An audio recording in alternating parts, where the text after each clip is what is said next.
Class 12 UP board के प्यारे विद्यार्थियों, स्वागत है आप सभी का शिवम लेक्चरर में। समाज शास्त्र का पेपर है जो यूपी बोर्ड एग्जाम 2027 के लिए इम्पोर्टेंट है। मेरे प्यारे बच्चों, पूरा पेपर एकदम अच्छे से आंसर के साथ हल करके आपको बताने वाले हैं, तो आप लोग वीडियो को पूरा अंत तक देखिएगा। बोर्ड एग्जाम के लिए सबसे अधिक महत्वपूर्ण मॉडल पेपर है। समय 3 घंटे 15 मिनट का होता है मेरे प्यारे बच्चों, और पूर्णांक होता है 100 का। यहाँ पर थोड़ा सा निर्देश देख लेते हैं। निर्देश में क्या है? प्रारंभ के 15 मिनट परीक्षार्थियों को प्रश्न पत्र पढ़ने के लिए निर्धारित है।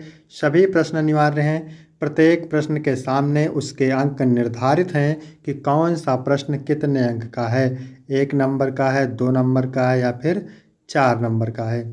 प्रश्न संख्या 1 से 10 तक बहुविकल्पीय प्रश्न है।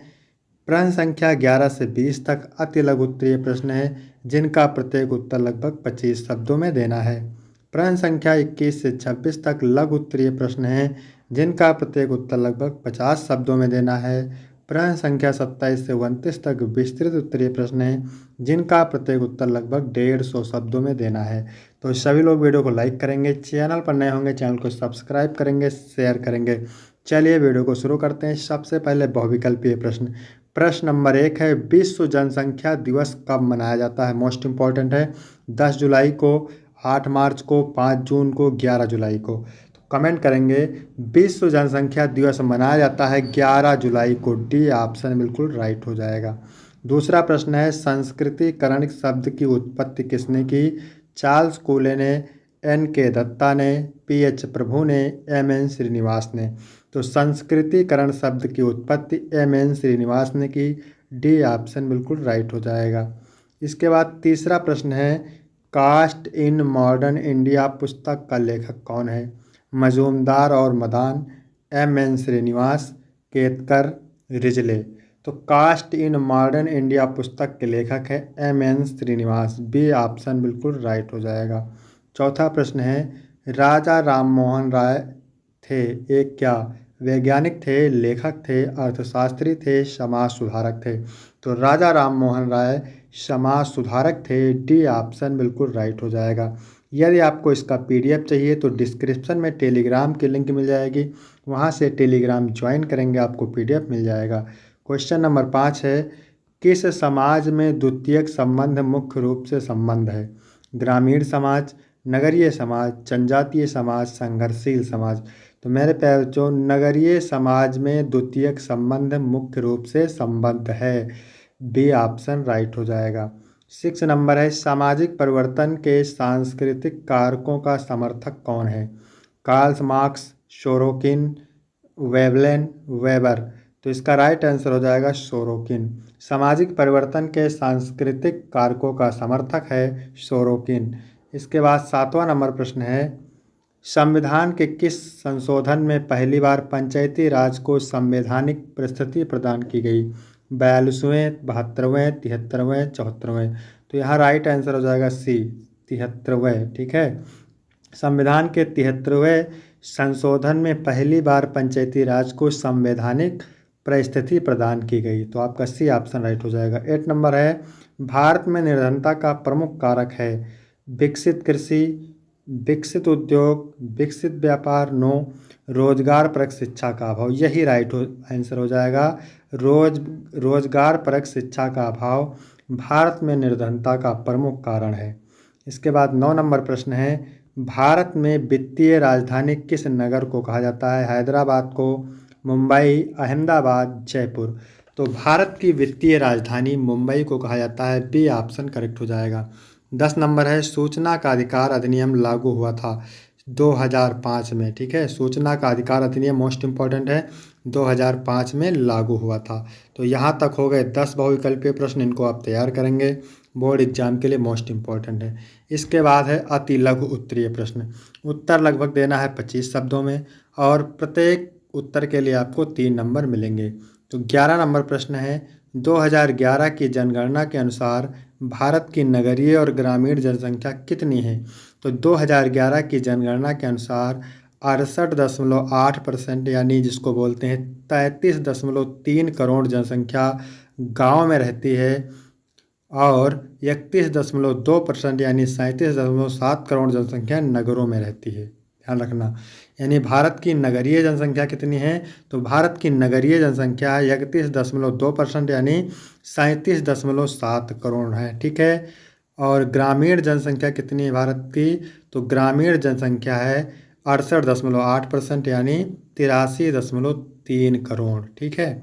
इसके बाद 12 नंबर प्रश्न है, अनुसूचित जनजाति की 3 विशेषताएं बताइए। तो अनुसूचित जनजातियों की मुख्य विशेषताएं हैं, पहला है ये प्रायः जंगलों व पहाड़ी क्षेत्रों में निवास करती हैं। इनकी अपनी विशिष्ट संस्कृति व परंपराएं होती हैं। ये सामाजिक आर्थिक दृष्टि से अपेक्षाकृत पिछड़ी होती है। मोस्ट इम्पॉर्टेंट है, अनुसूचित जनजाति की 3 प्रमुख विशेषता, ये जंगलों और पहाड़ी क्षेत्रों में निवास करती हैं। इनकी अपनी विशिष्ट संस्कृति व परंपराएं होती हैं, बोलचाल की भाषा होती है। ये सामाजिक आर्थिक दृष्टि से अपेक्षाकृत पिछड़े होते हैं। इसके बाद 30 नंबर है, संदर्भ समूह से आप क्या समझते हैं। Very very most important. तो संदर्भ समूह, रेफरेंस ग्रुप, वह व्यक्तियों या समूह का एक समूह है जिसे कोई व्यक्ति अपने विचारों, मूल्यों, विश्वासों और व्यवहार के लिए एक मानक के रूप में उपयोग करता है, भले ही वह उनका सदस्य हो या ना हो। इसके बाद 14 नंबर प्रश्न है, समाज में कानून की क्या भूमिका है। तो समाज में कानून व्यवस्था बनाए रखने, लोगों को सुरक्षा प्रदान करने, सामाजिक न्याय को बढ़ावा देने और भेदभाव व असमानता को खत्म करने की भूमिका निभाता है। इसके बाद 15 नंबर प्रश्न है, उदारीकरण शब्द का क्या तात्पर्य है। तो किसी सरकार द्वारा आर्थिक या सामाजिक नीतियों, नियमों और प्रशासनिक नियंत्रणों को शिथिल करना या हटाना है, उदारीकरण शब्द का तात्पर्य है। इसके बाद है 16 नंबर क्वेश्चन, भारत में होने वाले प्रमुख पर्यावरणीय आंदोलन के नाम लिखिए। तो भारत में होने वाले कुछ प्रमुख पर्यावरणीय आंदोलन निम्नलिखित हैं। पहला है चिपको आंदोलन, नर्मदा बचाओ आंदोलन, ऑपिको आंदोलन, साइलेंट वैली आंदोलन और बिश्नोई आंदोलन। चिपको आंदोलन, नर्मदा बचाओ आंदोलन, ऑपिको आंदोलन, साइलेंट वैली आंदोलन और बिश्नोई आंदोलन। 17 नंबर क्वेश्चन है, कृषक समाज की मुख्य विशेषताएं बताइए। तो कृषक समाज की मुख्य विशेषताएं निम्नलिखित हैं। पहला है फसलें उगाना, पशुपालन, भूमि पर निर्भरता, यानी जो कृषक समाज होता है फसलें उगाने, पशुपालन करता है, भूमि पर निर्भरता होती है, प्रकृति और पर्यावरण के साथ गहरा संबंध, अधिशेष खाद्य उत्पादन, व्यवस्थित जीवन शैली। इसके बाद 18 नंबर है, उपनिवेशवाद का अर्थ बताइए। तो एक राष्ट्र द्वारा दूसरे क्षेत्र पर प्रभुत्व स्थापित कर उसके संसाधनों का अपने हित में शोषण करना और उसके राजनीतिक, आर्थिक, सांस्कृतिक व सामाजिक जीवन को नियंत्रित करना उपनिवेशवाद कहलाता है। फिर है अंतर्विवाह को समझाइए, मोस्ट इम्पॉर्टेंट है। तो अंतर्विवाह वह प्रथा है जहाँ व्यक्ति एक निश्चित सामाजिक समूह, धर्म, जाति या जातीय समूह के भीतर ही विवाह करता है और उस समूह के बाहर के किसी व्यक्ति को विवाह के लिए अनुपयुक्त मानता है। 20 नंबर है, बाजार से आप क्या समझते हैं। बाजार एक ऐसी व्यवस्था है जहाँ विक्रेता और क्रेता वस्तुओं और सेवाओं का आदान प्रदान करते हैं। ठीक है। इसके बाद लघु उत्तरीय प्रश्न है, उत्तर आपको लगभग 50 शब्दों में देना है। प्रत्येक उत्तर के लिए 6 नंबर आपको मिलेंगे। जाति प्रथा में परिवर्तन लाने वाले उत्तरदायी कारकों की विवेचना कीजिए। भारतीय जातीय प्रथा में परिवर्तन के लिए मुख्य रूप से शिक्षा का प्रसार, नगरीकरण, औद्योगिकरण, संवैधानिक समानता, संवैधानिक आरक्षण और सामाजिक सुधार आंदोलन उत्तरदायी है। इन कारकों ने व्यवसायिक स्वतंत्रता, खान पान की स्वतंत्रता और अंतरजातीय विवाहों को बढ़ावा देकर जातिगत भेदभाव को कम किया है, जिससे पारंपरिक पदानुक्रम कमजोर हुआ है। इसके बाद 22 नंबर है, सर्वेक्षण प्रणाली को स्पष्ट कीजिए। सर्वेक्षण प्रणाली सामाजिक शोध, बाजार अनुसंधान या जन्म संग्रह के लिए उपयोग की जाने वाली एक व्यवस्थित प्रक्रिया है, जिसमें प्रश्नावली या साक्षात्कारों के माध्यम से किसी समूह या जनसंख्या से जानकारी, डेटा एकत्र की जाती है। यह शोधकर्ताओं और गुणात्मक या मात्रात्मक डेटा के माध्यम से दृष्टिकोण, व्यवहार या समस्याओं का विश्लेषण करने में सक्षम बनाती है। इसके बाद है 23 नंबर, निरपेक्षीकरण की प्रमुख विशेषताओं का वर्णन कीजिए। धर्मनिरपेक्षीकरण वह सामाजिक प्रक्रिया है जिसके द्वारा धार्मिक विश्वासों, संस्थाओं और प्रतीकों का सामाजिक, सार्वजनिक और व्यक्तिगत जीवन पर प्रभाव कम हो जाता है और स्थान, तर्कसंगतता तथा वैज्ञानिक दृष्टिकोण ले लेता है। इसके बाद है 24 नंबर, ग्राम पंचायत के प्रकारों की व्याख्या कीजिए। ग्राम पंचायत भारत में ग्रामीण स्थानीय स्वशासन की मूलभूत संवैधानिक संस्था है। गांव के आर्थिक विकास, सामाजिक न्याय और बुनियादी ढांचे के विकास के लिए जिम्मेदार है।